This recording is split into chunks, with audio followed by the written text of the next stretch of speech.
Everyone, welcome to this episode of Breakthrough Innovation. With us today is my co-host Preston Chandler and our guest Ty Foston. Ty is a SaaS founder, developer, investor, and advisor with a passion for software, people, and progress. Ty has been instrumental in building transformative platforms like Happily and the Hoth, while providing strategic leadership as a founding partner and CTO of Enixis Technologies. With deep expertise in product vision, market expansion, and SaaS scaling, Ty has become a trusted advisor for B2B and enterprise clients navigating the rapidly evolving world of technology. In this episode, we'll explore Ty's journey into software and IT, his insights into the future of HubSpot and CRMs, and how AI is poised to transform development, funding, and product roadmaps. Join us as we dive into the mind of a visionary leader who is shaping the future of software innovation. Wow, I don't know why I couldn't say innovation there for a second. I promise I'm going to do better with the rest of this. Ty, thank you so much for being here. We're thrilled to have you, and we're excited to get on with the show and start digging into some of this. Same. Very happy to be here. This has been cool. Very much looking forward to it. Let's have some fun, fellas. Awesome. So to start off, tell us a little bit about yourself, kind of where you come from, and what led to your current role. So I did not actually intend to get into software. It was totally by chance. Me and my buddies, we actually made beats, and of my groups, I make beats the worst. And so I was like, well, listen, we want to be able to sell these things online. We need to be able to sell them online. It was like, who knows how to make a website? And I said, well, I make beats the worst. I'll figure that part out. You guys do the music, I'll figure it out. So about 2000, we essentially had, like, before there was iTunes, we had like our own thing, right? It was called Yo Dim. And so you could go there, you could download beats, and we figured out payment gateway, server, the whole shebang bang. And I had no idea that I was actually like making a career change. And so once I did that, I was doing cancer research, and I've been doing this website stuff for a while. And I said, I'm going to quit because stand-up comedy was going well for me. And I was just like, I don't want to live with regret. So I quit the job. I said I was going to do stand-up comedy. I was going to do website stuff on the side. And then I had no idea that people would like pay me to do like their websites. Like, I was worried about my own stuff. That was all I was really thinking about.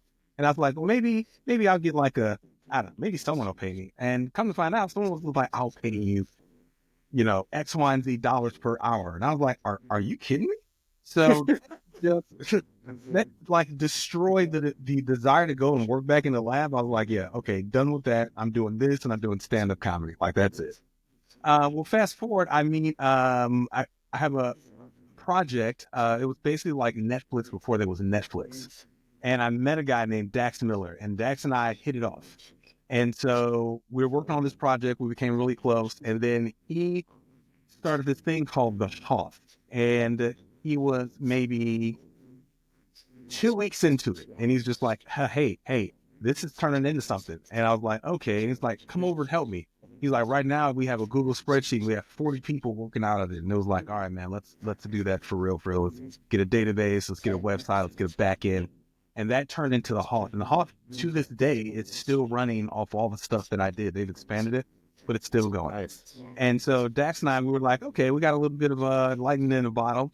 We went on to do the Hoth. Then we went on to do this notary business. Went on to do maybe 3 others. And so we were like, all right, well, we've got a little bit of a horseshoe up our ass. And then super fast forward is where we get to Happily.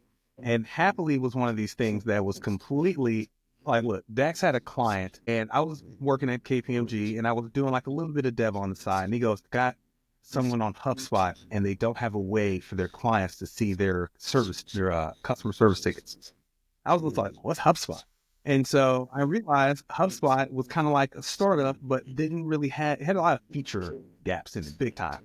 So we did this ticket portal for this client, and then come to find out it was something that a lot of other people had been wanting. So we're like, okay, well, let's make it multi-tenant. Let's try to sell it. And once we did that, it turned into a side project, into consulting for HubSpot, into getting kind of like know the leadership, into an acquisition, into an investment, into like what it is today. Right now, it's got employees and healthcare and additional Blows up on you. Crazy. Yeah, it was a complete rocket ship ride. So yeah, that's the story. It's been a wild ride. No, that's awesome. And I'm curious, Happily in the Hot seem to be your two current big projects. When you look at them, obviously they've got a rich history, but I'm curious about where they're going and how are they driving innovation in their space.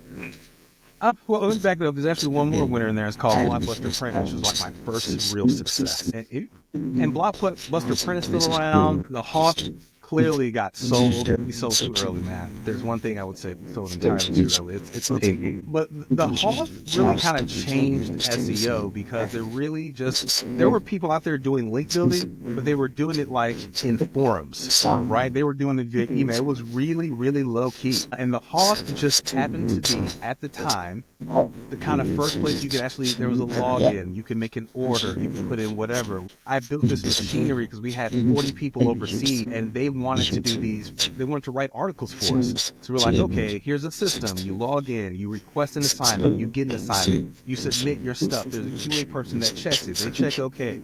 Once it's okay, we distribute your content across all these, 200 or 300 websites we had, right? It was a thing that I totally set up.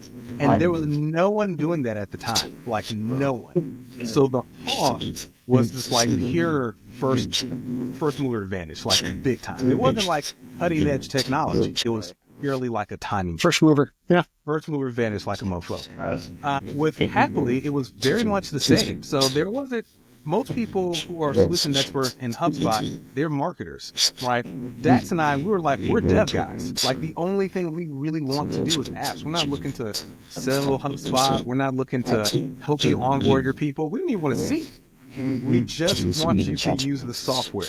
And so once we did that, we then went to the HubSpot forums and we went to everyone who was just like, heard you looking for a customer portal. Come on over here. And we just went through and then we went and looked at everyone's complaints. And we're like, what has this person been wanting from HubSpot for the past 5 years? And we turned that into our roadmap. And then we made the app and then we went back to those forums and just like, we got what you're looking for. And so when we did that, again, it was first mover advantage. No one else was really doing it. The only thing we did was we just really, really recognized, dude, where is all the competition? They're not here. Okay, then we'll start it. And you jump in, that's it. So I love that perspective of going to find the customer need. And I wouldn't have thought of going into the comments and just being like, okay, what are people complaining about? We're going to build that thing. That's cool. We were like, okay, we got the ticket portal. What do we build next? Because the ticket portal was one of those things like, okay, great. But we came across that because there was one customer that had the need, right? We didn't discover other people until later. But once we found out that there was an IDF forum where all people did was bitch and complain, I was like, bro, this is a golden source. You got to be kidding me. They're telling us what they want. Like it's the kids spilling the candy in the lobby, man. We were like, dude, let's get all this stuff. So that made it very, very easy. So from that point, it was really just about speed. Like, how do we get this thing done? How do we do it fast? And then at that point, we kind of knew that going to the forums worked. Once we got it in the forums, the weird thing happened was that HubSpot themselves started calling us. And they were like, hey, we see what you're doing in the forums. We really like what you're doing. You're the only one doing it. Would you like to consult with us and help us close deals? And we're like, oh, yeah. Okay, cool. Sure. Sure. And so what happened was we were getting I would get call from random HubSpot salespeople. Hey, Tyrone, what's going on? It's Alan. I'm like, who the hell is this? Alan in HubSpot. I'm like, that didn't help. I'm like, all right, well, what's up? I've got someone and I need you to help me close the deal on some dev stuff. All right, cool, man. When's the call? Right now. Can I patch you in? I'm like, dude, what? So we got a lot of that kind of stuff. And it just kind of turned into something, right? And so every time they asked us something, that's not we don't want to say no. We got a feeling of what we're really tapping into. So it's just a matter of I think these are just going to be some really, really tough months ahead. And let's just kind of bear it out and see where it takes us. And then, it turned into what it is today. That's awesome. I do a lot of times we think about innovation as the technology, right? The new shiny device you can hold in your hand and do something with. And in your case, what you're saying is no, the innovation is not the technology. The innovation is a new approach, a new use of the technology to actually meet the customer need. Yeah. And I think that's good for anyone who's watching this, who's thinking about how can I innovate? I'm not a technical person. You don't have to be. You just have to go out there, find out what people's problems really are, and find creative solutions. Yeah, you got to be able to solve a problem that someone else has, right? So it's what I would say. a lot of people will ask like, hey man, what tech stack can I go with? I'm like, listen, you can go with Java, Python, PHP. Honestly, the tech part is way less of a difference than just your ability to solve the problem, right? The tech stack you go with is going to play much more into like maybe what your monthly cost would be, or maybe like hiring someone, or maybe about speed. But I tell you what, I've seen all kind of apps in Java. I've seen every kind of app in PHP. I've seen every kind of app in Python. So the tech stack itself, especially really if it's coming to like a simple web-based app, I don't care what tech stack you go with, just get it out there as soon as possible. You get it out there as soon as possible, then think about what some of your other challenges are. But if you say like, hey, I have to go get the next shiniest language that's coming up, it's look, dude, You're it's just going not to pay necessary. more for someone who knows that language. It's not necessary. It's really not. I really like that iterative nature that you're talking about. And get something out there, pick whatever method, whatever media possible, and get it out there, and then you can build on it. And then you can iterate on it. Love that. Applications nowadays, it's not like, back in the day where it was only like C++, and you got to worry about memory management and all that other kind of stuff. It's just not, it hasn't been that kind of land in a really, really long time. And so most of the programming languages out there, man, they're pretty mature, man. I mean, the newest thing on the block outside of AI is actually like cloud. And the only thing cloud did was allow you to actually have your own infra, right? Mega fast. It's not like they reinvented the server, right? They're still using IIS, they're still using Apache, they're still using Nginx. Like that stuff didn't really change. To scale. They just made it to scale. They just kind of gave it to you quicker, right? So the in-tier technology, that stuff is still mostly the same. I mean, maybe stuff like, like lambdas and stuff like that, which are really, really small, just kind of one functions.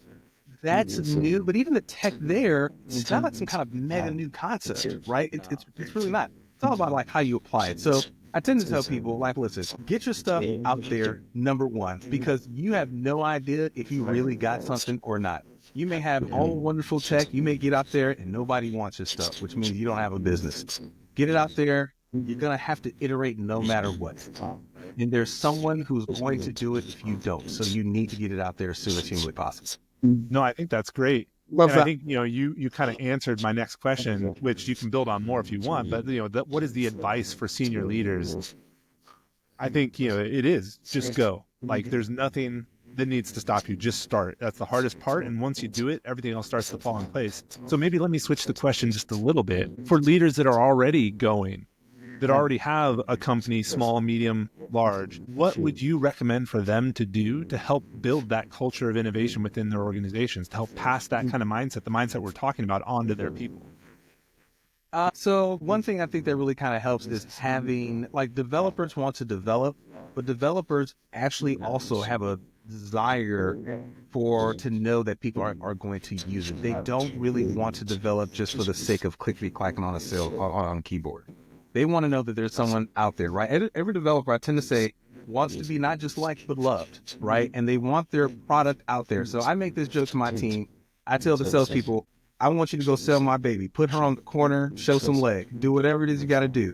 But it is my job to arm you with something to sell. And that kind of feedback loop, to know that there are a ton of people that you don't know who actually like your app or like your software, or it's really helping them. Developers love it. They really, really, really, really do. It's nice to get a check, but it's also like, hey guys, here's why there's pressure on the team, because Microsoft wants your stuff, or there's some company down the street that's dependent on it. Developers see that and they're like, all right, man, like now I want to go clickety-clack even harder, right? So I tell senior people, like, let your developers know how sales are. Like, connect them to the other parts of the business that isn't just development, man. Like, let them know what the company health is. And you'd be amazed how actually beneficial and motivating that tends to really be. Treat them like actual adults and people who are motivated by creating value. Yeah. And I think that's not just developers, that's people. We all want that type of motivation in our lives. Every person I know, so let's say who they work home construction. If I'm in the car with them, I got some friends that do home construction. And we'll be going down the street. They'll be like, dude, I helped build that house. That one. I built that one over there. They like it. Oh, when yeah. you're a builder, you are building for someone, right? And they really like it. It's for example, when I did some of my one-on-ones with the team and stuff like that, I'm like, hey man, here's sales, right? We were here last month, now we're here this month, and we're here this month. Here's how things are going. Here are our complaints. Here's the customer tickets. Here's how many are due to bad customer fit. Here's how many like our errors are coming through. Here's where we might be losing sales and where you kind of come in. They do. It's more of a team feel than, hey, listen, I know you're socially awkward and you only come up for air when you're done typing. Like you want them to feel connected to the business. So again, I keep driving that home, right? Also, when a non-technical person just does a little bit of background so that they can relate to the dev team a little bit more, it's also very helpful. So what I tell senior people is to go take a class, right? You don't have to be an expert in IT. I generally don't ask for that, right? But you should know something, especially if software supports the business in a major way. So if you're a SaaS company, software is the business, right? Maybe you sell to healthcare, maybe you sell lamps, but software actually is the business. You're a software company masquerading as merchandise selling or retail, whatever the case is, right? Go learn something about IT. If you have a car, right, you know something about cars. If I said the word engine, you're not like, what's that? Right? So same thing in IT. If I say the word server, you shouldn't be like, what's a server? You should have some understanding. That way you kind of have some understanding of what the team does, and they're not just some cost center for you, right? I mean, get some understanding of what's going on. Easier to do when you're small. When you're big, maybe not so much. Maybe get someone to do that. But when you're small, you should have the basics. I think we could dive into this all day. If I'm going to summarize, I think a big part of what you're talking about is connection. Connect yourself to your people, connect your people to the value, connect your people to the customer. The more you get that connection, the more you get out of it. That said, Ty, we got to wrap up. I think this has been an amazing conversation. Before we do wrap up, what's the best way for people to contact you, collaborate, work with you?